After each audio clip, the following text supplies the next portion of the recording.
Northside handyman Michael Goldstein has already taught me how to complete quite a few home repair projects. But when there's wiring involved, I get a little nervous. Not to worry. He says hanging a chandelier is simpler than you might think. So this is a great, easy do-it-yourself project. A lot of my customers hire me to install light fixtures.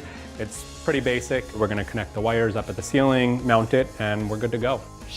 For this project, we just need the basics.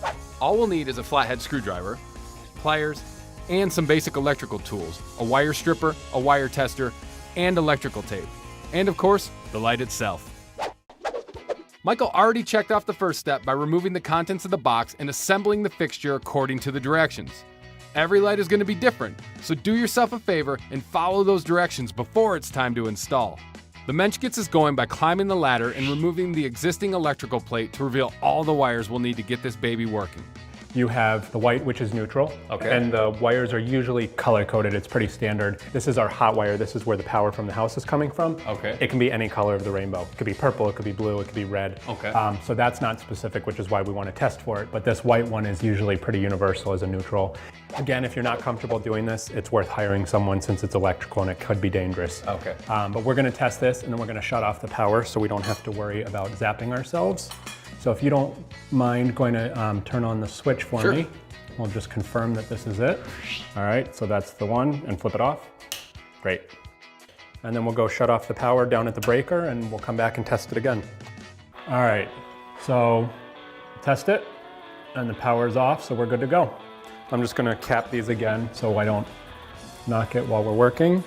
With a little help from me, Michael attaches the light fixture's bracket into the same holes that held on the cover plate. You want to make sure when you're installing this that you check the wiring. In this case, the wiring coming out of our fixture is not color-coded. It's actually the same color, but there's writing on one wire. And just read your manual, it'll tell you which one's the hot and which one's the neutral. So now we're going to go ahead and make our wiring connection.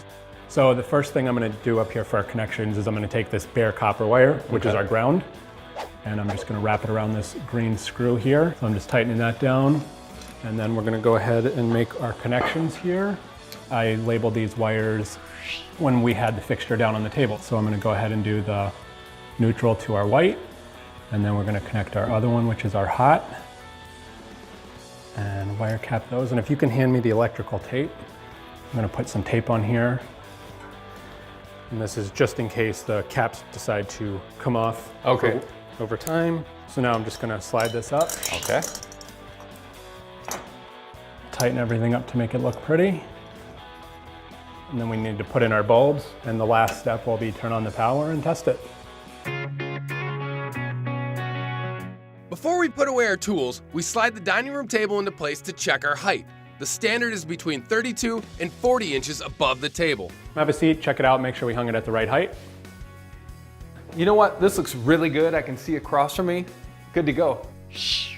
We hung this chandelier in about an hour, with the only cost being our fixture, which set us back 46 bucks. It's a fairly easy project, made just a little bit more complicated because of the electrical component. But as long as you play it safe, this is definitely a do-it-yourself project. What time's lunch?